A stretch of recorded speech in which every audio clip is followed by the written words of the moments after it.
خبره مې واوره ګوره په انګریزي شرابو باندې زما 2 نمبر مال بالکل نه لګي. السلام علیکم ورحمت الله وبرکاته. دوستانو په دې شرط چې تاسو څخه کوم ویډیو تکلیف کاری دا د پښتو یو فلم دی، خو دوی چې کوم الفاظ استعمال کړي یا چې دوی دا فلم څنګه جوړ کړی نو دا د پښتو د معاشرې خلاف دی، یعنی ډېر خراب ویډیو ده. تاسې هم د اخره پورې وګورئ. ویډیو د باندې رومبی ګورو، ویډیو نه بعد بیا موږ خپل یو څو خبرې کوو. راځئ رومبی را سره ویډیو ګورئ، ویډیو نه بعد بیا موږ خپل یو څو خبرې کوو. دوی په دې ویډیو کې کم داسې حرکت کړی شاید چې دا فلم به تاسو کتلی هم وي او تاسو سره یې موږ شیر کوو یو په ښه خیال باندې. د ویډیو را سره لازمي وګورئ، ویډیو نه بعد بیا موږ خپلې خبرې کوو. نو راځئ. یوه خبره مې واوره ګوره په انګریزي شرابو باندې زما 2 نمبر مال بالکل نه لګي. په دې بازار کې د اریجینل خپله کوالټي ده. و په تشو خبرو نه د معدې د چینک کار کیږي او نه د کوتک کار کیږي. راځئ ملګرو ویډیو مخکې نوره هم وګورئ چې دوی پکې څه الفاظ استعمالوي، بیا به موږ خپلې خبرې کوو. جینکۍ راغواړم مړه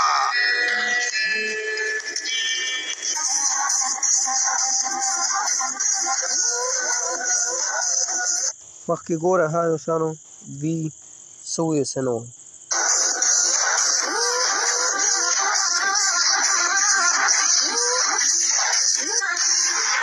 دا لکه شراب خوره زما خو دا شی لګي او ستا خپله خوښه ده. نه نه نه نه نه نه ګوره مونږ د انګریزانو له ذاته 2 لوښي د دې سره دي او 2 لوښي مونږ خو زما یو اصول دی. مخکې ګوره ها جینۍ ورته اوس څه وایي. خو زما یو اصول دی، زه په یو ټیم صرف یو ګیلاس جوس کوم. ستا د اصولو مطابق دا ستا شو او دا دواړه زمونږ شوې. دوستانو دغه ویډیو ستاسو سره موږ شیر کړه چې دا د پښتو فلم چې دی زموږ معاشرې ته څه ښایي. راشه ته شراب وڅښه، راشه ته زنا هم کا، یعنې چکړه کولاو کا یا داسې. دا ویډیو تاسو کته ویډیو نو تاسو ښه پوره میسیج اخیستی وي. نن سبا که پښتو فلم ته وګورئ، پښتو فلم ولې بند شو یا پښتو ډرامه ولې بند شو؟ ولې چې مخکې چې کوم فلم به جوړېدو یا به ډرامه جوړېده نو په هغې کې به یو ډېر ښه میسیج پروت و. خو نن سبا که ورته وګورئ نو هغه میسیج په دې پښتو فلم یا ډرامه کې نشته. نو په دې وجه چې هغه فلم و یا ډرامه هغه مکمل ختم شو. او که کم فلمونه اوس جوړېږي نو هغه د ماشومانو د کتو نه وي یا په کور کې کتو نه وي، یا چې کم معاشرې ته دوی کم میسیج ورکوي نو هغه ډېر خراب میسیج ورکوي. یعنې ویډیو نه به تاسو ته پته لګېدلې وي چې مطلب تو زنا هم کا، شراب هم کا، یا داسې خبرې کول چې کوم دي لکه دا زموږ نوي نسل له یو چل ورته ښایي. نو ویډیو به تاسو شاید چې خوښ شوي هم وي نو موږ ستاسو سره په دې وجه باندې شیر کړه.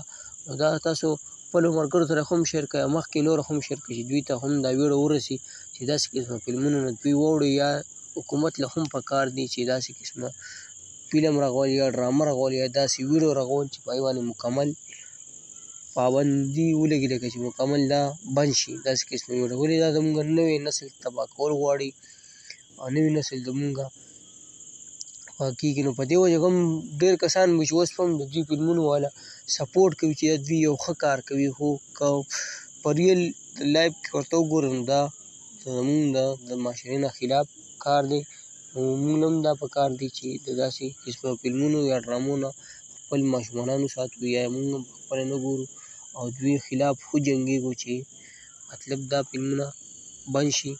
یعنې خراب پارټ اخیستل یا خراب ویډیو اخیستل دا معاشرې خلاف هغه دی. نو په دې وجه موږ تاسو سره شیر کړم. داسې قسمه ویډیوګانو دپاره زموږ دا پیج ضرور لایک او فالو کړئ. او که څوک زموږ په یوټیوب باندې ګوري د داسې ویډیوګانو دپاره زموږ چینل ضرور سبسکرایب کړئ. داسې قسمه ویډیوګانې تاسو ته په ټایم باندې میلاویږي. نو موږ له داسې ویډیوګانو جوړولو لپاره راکړه اجازت پر روانو ویډیو کې میلاوي وو. د الله په امان.